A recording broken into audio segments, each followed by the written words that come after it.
जी sir बच्चों अस्सलाम वालेकुम।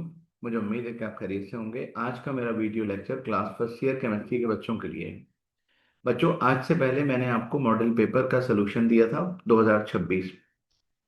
मॉडल पेपर के अलावा मैं आपको आदमजी पेपर का सलूशन दे चुका हूँ, डीजे कॉलेज का पेपर का सलूशन दे चुका हूँ, पीसीएचएस गर्ल्स कॉलेज के पेपर का सलूशन दे चुका हूँ, फॉरमैन कॉलेज के पेपर का सलूशन दे चुका हूँ, डॉक्टर मौजम के पेपर का सलूशन दे चुका हूँ, मैं कॉलेजिएट के कम्प्रीहेंसिव एग्जाम के पेपर का सलूशन दे चुका हूँ। और आज एक इंतहाई अहम तरीन पेपर जो Delhi college government science Delhi college का पेपर है, इसके सलूशन पर मैं आपसे बात करने जा रहा हूँ। ठीक है, थोड़ा सा डिफरेंट सा पेपर है। एहतियातन अगर आप इसको भी सॉल्व कर लें तो बहुत अच्छा होगा। ठीक है, आइए जल्दी से अपने काम की तरफ चलते हैं। और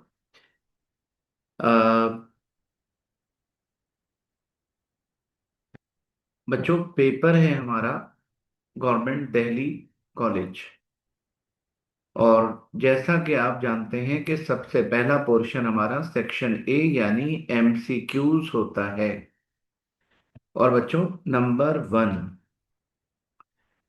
ये बात मैं आपको कई बार बता चुका हूं, आज दोबारा बताने जा रहा हूं कि बच्चों, एस ऑर्बिटल का एल जीरो होता है, पी ऑर्बिटल का एल, एल मतलब एजीम्यूथल क्वांटम नंबर जीरो होता है, पी ऑर्बिटल का वन होता है और डी ऑर्बिटल का टू होता है और एफ ऑर्बिटल का थ्री होता है। आपसे कह रहे हैं फॉर आ फोर एफ, तो फोर एफ का एन तो फोर हो गया और एफ ऑर्बिटल है तो एल थ्री हो गया। तो n is equal to four, l is equal to three, ये बच्चों हमारा आंसर होगा। ठीक है, अच्छा, ट्रांजिशन, ट्रांजिशन मतलब मुंतकली, transition of an electron from n is equal to 3 to n is equal to 2 in a hydrogen spectrum produce a spectral line। तीसरे ऑर्बिट से दूसरे ऑर्बिट में जब इलेक्ट्रॉन जंप करता है तो जो सीरीज बनती है स्पेक्ट्रम की, उसको बेलमर सीरीज कहा जाता है। ओके बेटा, चलें अगली बात करते हैं। और अगली जो बात आपसे करनी है वो हमारा अगला क्वेश्चन है। Carbon dioxide has polar carbon oxygen bond, no doubt. Carbon dioxide बच्चों एक पोलर मॉलिक्यूल होता है और ऐसा होता है, कार्बन ऑक्सीजन के बीच में डबल कोवेलेंट बॉन्ड होता है। ऑक्सीजन दोनों तरफ पार्शियल नेगेटिव और कार्बन उतना ही पार्शियल पॉजिटिव। ठीक है, अच्छा, बट जीरो डाइपोल मोमेंट, इसकी डाइपोल मोमेंट जीरो होती है because linear shape dipole cancel.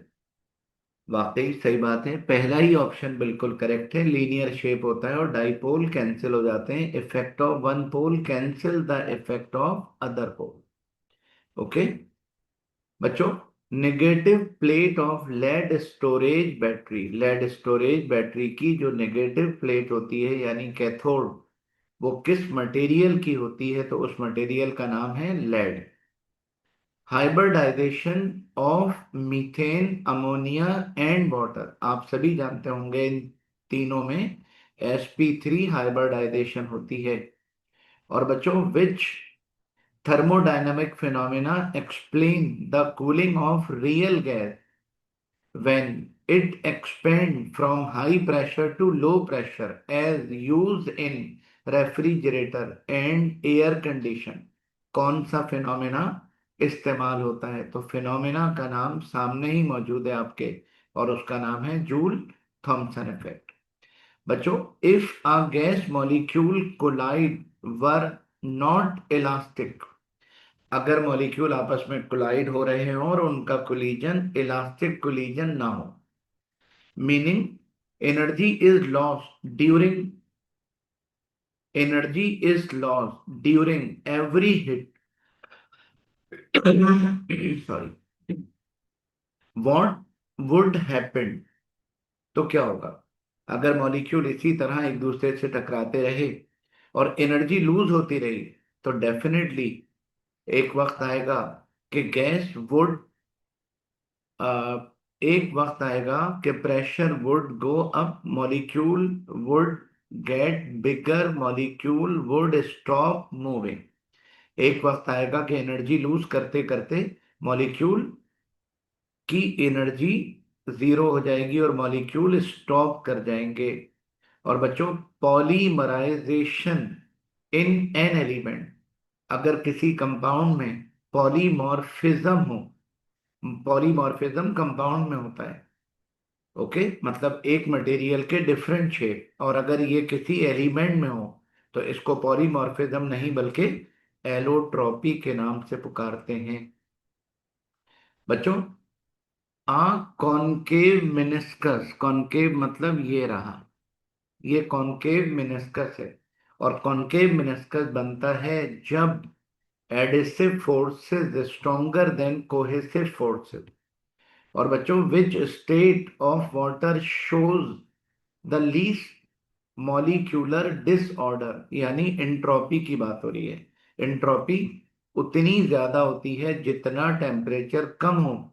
तो बच्चों, सबसे कम टेम्परेचर आपके पास आइस एट -8 डिग्री, तो एंट्रोपी भी सबसे लीस्ट इसी में होगी।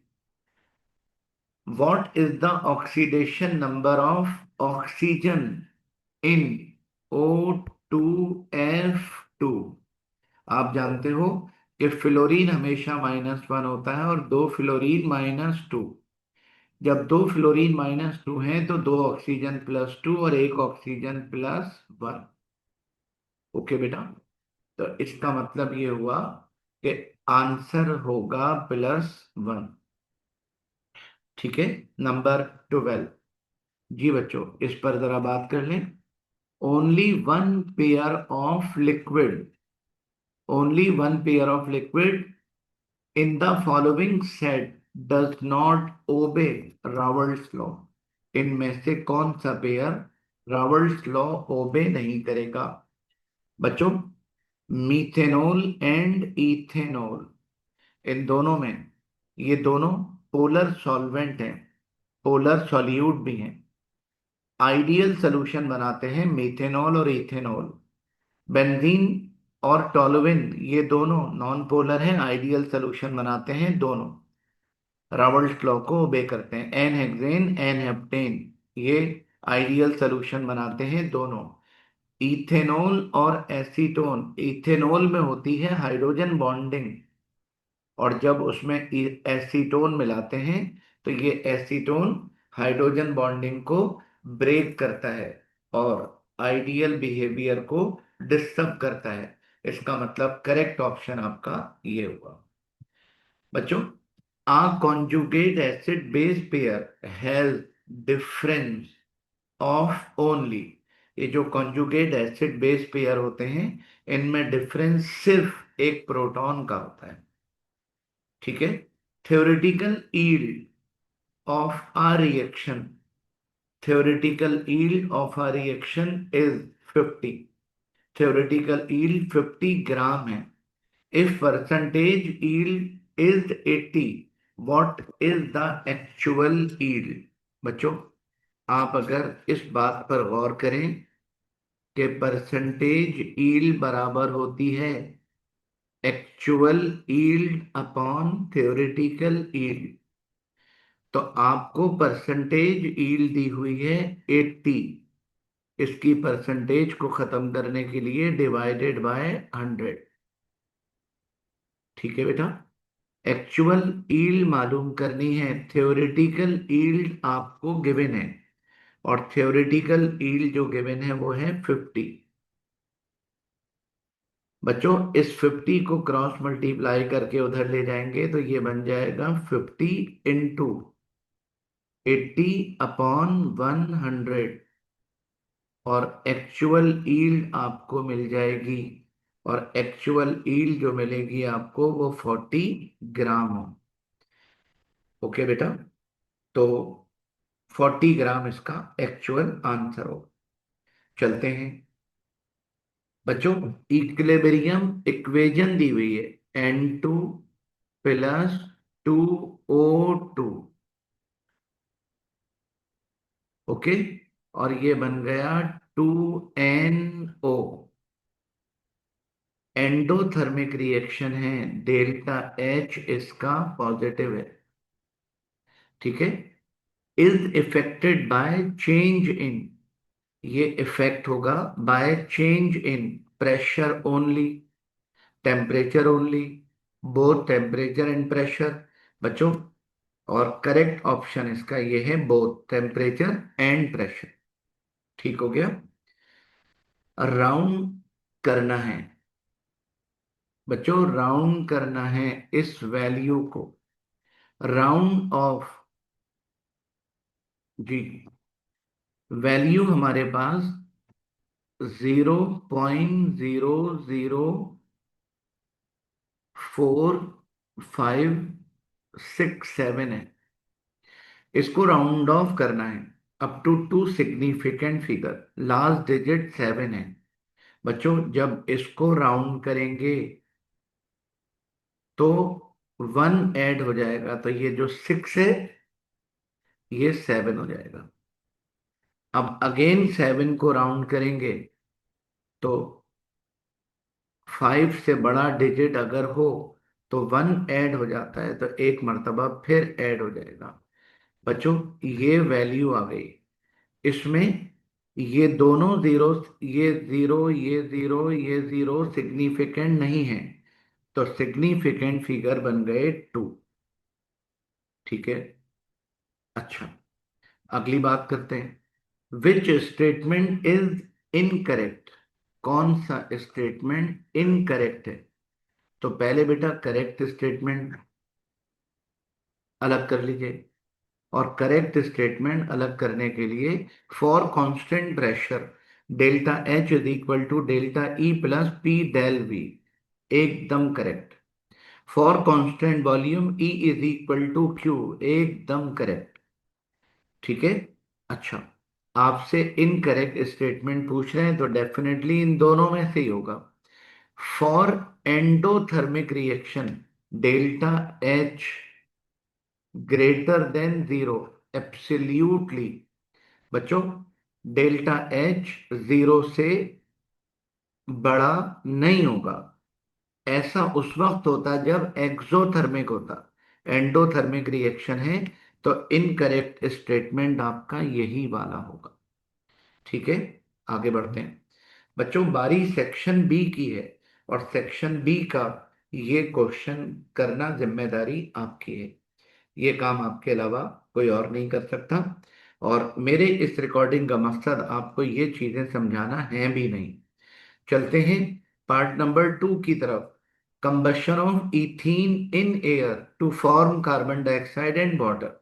इथीन की कंबशन करी तो कार्बन डाइऑक्साइड और वाटर बना, is given in the following equation if a mixture 2.8 gram ethene and 6.4 gram oxygen, दो रिएक्टेंट हैं और दोनों के मासेस गिवन हैं, is allowed to ignite, identify limiting reactant and determine mass of carbon dioxide that will be formed।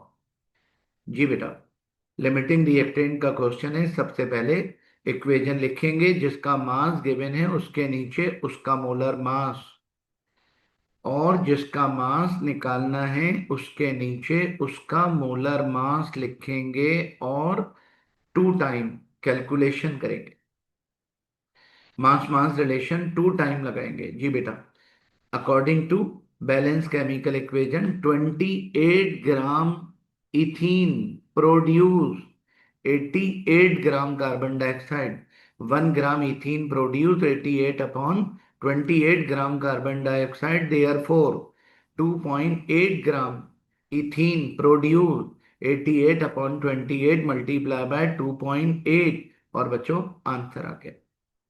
बिल्कुल इसी तरह दूसरी बार कैलकुलेशन करेंगे। 96 gram oxygen produce 88 gram carbon dioxide, 1 gram produce 88 upon 96 gram, carbon dioxide therefore 6.4 gram से multiply कर दिया और answer आ गया। बच्चों, इन दोनों में कम जो प्रोडक्ट फॉर्म कर रहा है वो ऑक्सीजन कर रहा है, तो oxygen is the limiting reactant, और लिमिटिंग रिएक्टेंट से जो प्रोडक्ट बनेगा वही प्रोडक्ट हमारा आंसर भी होगा। ठीक है बेटा, इसकी प्रैक्टिस बहुत अच्छी करके कर लीजिएगा। चलते हैं क्वेश्चन नंबर 3 की तरफ। स्टेट अफबॉ प्रिंसिपल, अफबॉ प्रिंसिपल का स्टेटमेंट लिखना है। Right electronic configuration of fluoride, -1 है, एटॉमिक नंबर 9 है, एक इलेक्ट्रॉन ज्यादा होगा यानी 10। अगर 10 इलेक्ट्रॉन है तो 1s2 2s2 2p6, that's it. Potassium +1 है, एटॉमिक नंबर 19 है, तो एक इलेक्ट्रॉन कम होगा, और एक इलेक्ट्रॉन अगर कम हुआ तो इलेक्ट्रॉनिक कॉन्फ़िगरेशन बनेगी 1s2 2s2 2p6 3s2 3p6, that's it. Copper atomic number 29 है, 1s2 2s2 2p6 3s2 3p6 4s2 3d9। मैं आपको ये बात बारहा बता चुका हूं कि अगर D9 हो तो 4s का एक इलेक्ट्रॉन D में जाएगा और D स्टेबल हो जाएगा, और स्टेबल होने के बाद स्टेबल इलेक्ट्रॉनिक कॉन्फ़िगरेशन कॉपर की स्टेबल इलेक्ट्रॉनिक कॉन्फ़िगरेशन बनेगी 1s2 2s2 2p6 3s2 3p6 3d10 4s1। Okay बेटा, 1s2 2s2 2p6 3s2 3p6 3d10 4s1, ऐसे करके आप इसका जवाब देंगे। कोई पेपर ऐसा नहीं है जिसमें ये वाला क्वेश्चन ना हो। ठीक है बेटा, क्वेश्चन नंबर 5, ये तमाम क्वेश्चन करना जिम्मेदारी आपकी है, ये आप करोगे। ठीक है, और part number 6, a solution is made by dissolving 14.8 gram HCl in water. तो आपको HCl यानी सॉल्यूट का मास दिया हुआ है।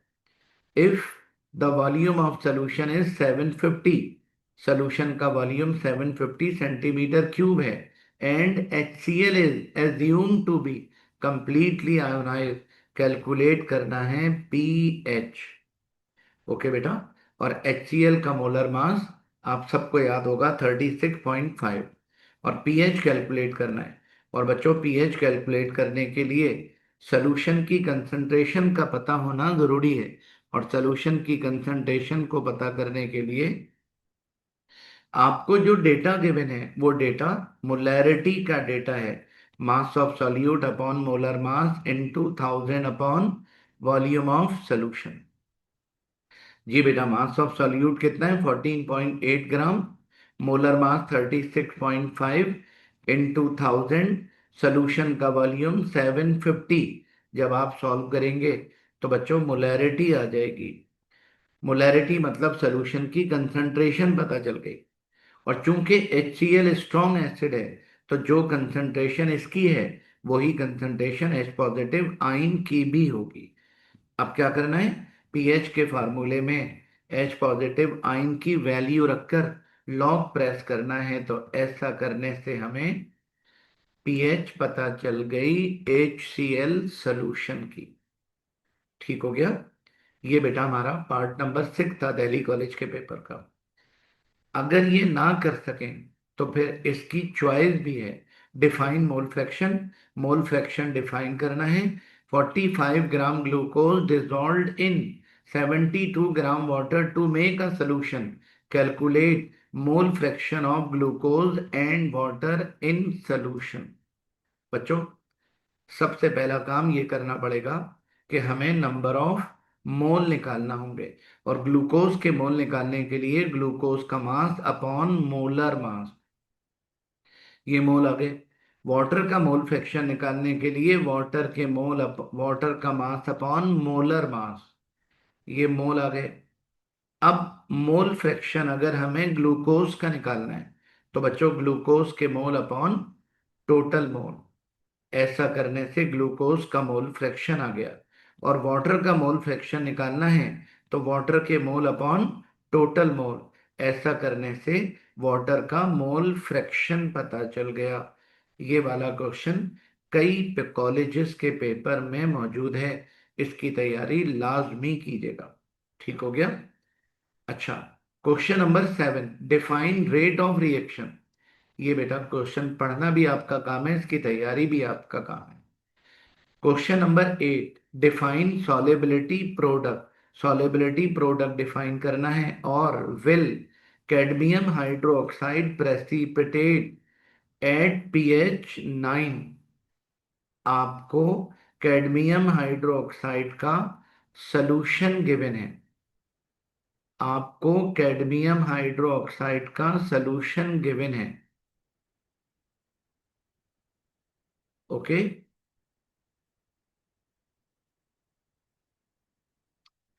अच्छा बच्चों, ये क्वेश्चन की वर्डिंग अधूरी है, और इस क्वेश्चन में मैं आपको कंप्लीट कर देता हूं।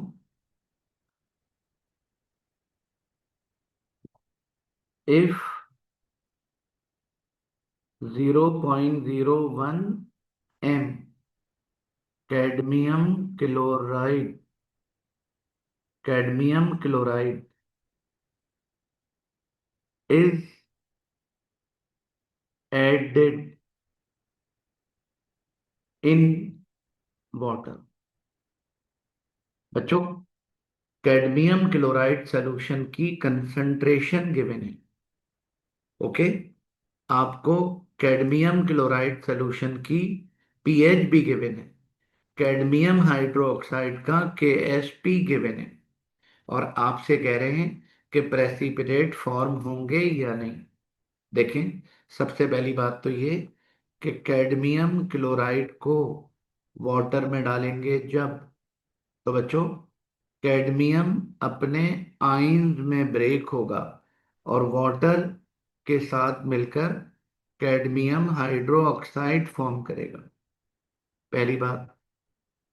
बच्चों यहाँ 2 लगा दीजिए और बन गया 2HCl। ये वाली बात ध्यान में रखिएगा। चलें, कैडमियम हाइड्रो ऑक्साइड को आयोनाइज करेंगे जब, तो इक्वेशन ये बनेगी और सॉलेबिलिटी प्रोडक्ट वाली इक्वेशन ये होगी। अब असली काम यहां से शुरू होता है। कैडमियम और OH इन दोनों की कंसंट्रेशन मालूम करेंगे। अगर इन दोनों की कंसंट्रेशन का प्रोडक्ट KSP से बड़ा हुआ तो प्रेसिपिटेट बनेंगे, वरना नहीं बनेंगे। ठीक है बच्चों, कैडमियम क्लोराइड की कंसंट्रेशन आपको सवाल में गिवन है 0.01 m। ठीक है।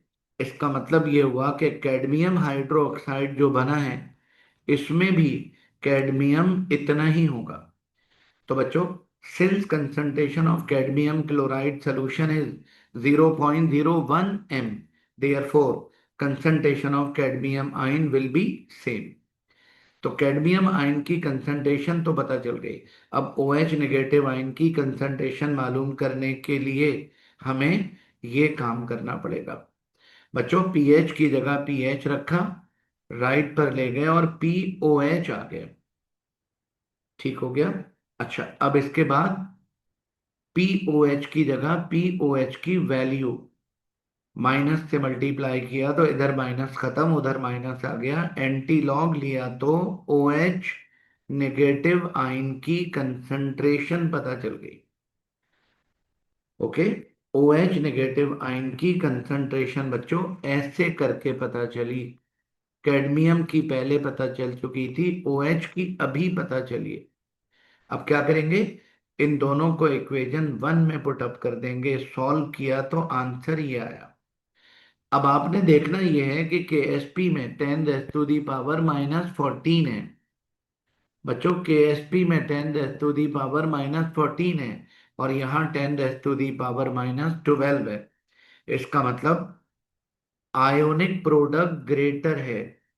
अगर आयोनिक प्रोडक्ट ग्रेटर है तो इसका मतलब cadmium hydroxide should be precipitate out. Okay बेटा, इसकी तैयारी ऐसे करके कर लीजिएगा। और अगर ये ना कर सके तो फिर इसका ऑप्शन है इन द रिएक्शन, आपको रिएक्शन दिया हुआ है, रेट लॉ, आपको रेट लॉ भी गिवन है। What will be the rate if concentration of SO3 is doubled, is halved? बच्चों, सबसे पहली बात, रेट लॉ को कंसीडर करेंगे जब, तो SO3 की पावर 2 है, और जिसकी कंसंट्रेशन की पावर 2 हो, अगर उसकी कंसंट्रेशन को डबल करें तो rate will increase by 4 time. और अगर कंसंट्रेशन को हाफ कर दें तो rate will decrease by 4 time. ये हमारी बुक का क्वेश्चन है, आपको मैंने क्लास में भी करवाया था। ठीक है बेटा, 4 टाइम डिक्रीज हो गया। State Graham's law. Okay, at a specific temperature and pressure it take 290 second for 1.5 decimetre cube sample of helium to effuse. Helium का आपको वॉल्यूम गिवन है और इफ्यूज होने का टाइम गिवन है from a pores membrane under similar condition if 1.5 decimetre cube of an unknown gas जिसका नाम X है take 1085 second to effuse, calculate the molar mass of x. आपको मोलर मास मालूम करना है। बच्चों, इन दोनों गैसेस के लिए ग्राहम्स लॉ की इक्वेशन लगेगी, और ग्राहम्स लॉ की इक्वेशन होगी r h e upon r x is equal to under root m x upon under root m h e. R को ब्रेक कर देंगे तो v h e upon t h e, v x upon t x. Denominator को reciprocal करने के बाद values रखेंगे। बच्चों, वॉल्यूम हमें पता था, टाइम ऑफ इफ्यूजन भी पता था, हीलियम का मोलर मास भी हमें मालूम था। इन सब को जब सॉल्व करेंगे 1.5 से 1.5 कैंसिल हुआ, लेफ्ट हैंड साइड पर ये बचा, और जब इसको मजीद सॉल्व किया तो बच्चों अंडर रूट एम एक्स की वैल्यू आ गई, taking square root on both side. इस तरह एम एक्स की वैल्यू आ गई, और यही अननोन गैस का मोलर मास होगा। ठीक है बच्चों, और इसके बाद स्टेट डेल्टन लॉ। अगर ये ना कर सकें तो चॉइस है 20 decimetre cube cylinder is filled with 4.25 mole oxygen gas, volume given है, मोल गिवन है, and 12 mole helium gas at 25 degree centigrade, calculate the total pressure of mixture and partial pressure of oxygen and helium. बच्चों, आपको दोनों gases के मोल given है, आपने मोल जमा कर दिए तो टोटल मोल मिल गया। टेम्परेचर आपको सवाल में गिवन है, टोटल प्रेशर और पार्शियल प्रेशर मालूम करना है। टोटल प्रेशर के बगैर पार्शियल प्रेशर निकल नहीं सकता, तो टोटल प्रेशर के लिए PT is equal to n t r t upon v. N t मौजूद है, आर मौजूद है, टी मौजूद है, वी भी मौजूद है। ऐसा करने से पीटी निकल आया। और अब पार्शियल प्रेशर निकालेंगे ऑक्सीजन का। वो कैसे? ऑक्सीजन के mole upon total mole into total pressure. तो ऑक्सीजन के mole upon total mole into total pressure, oxygen का पार्शियल प्रेशर आ गया। अब क्या करना है बच्चों? हीलियम के mole upon total mole into total pressure. ऐसा करने से हीलियम का पार्शियल प्रेशर आ गया। ओके बेटा, इस सवाल को ऐसे करके कर लीजिएगा। Calculate heat of formation of methane. Methane की हीट ऑफ फॉर्मेशन निकालनी है, और आपको जो डेटा गिवन है वो बच्चों ये वाला है। चलें जल्दी से बता दीजिए। इक्वेशन 1 में एक रिएक्टेंट कार्बन है और दूसरा हाइड्रोजन है। कार्बन के मोल इक्वेशन 2 में सेम है, हाइड्रोजन के मोल 2 है, और इक्वेशन 3 में 1 है। तो क्या करना होगा? इक्वेशन 3 को 2 से मल्टीप्लाई करने के बाद इक्वेशन 2 में ऐड करना होगा।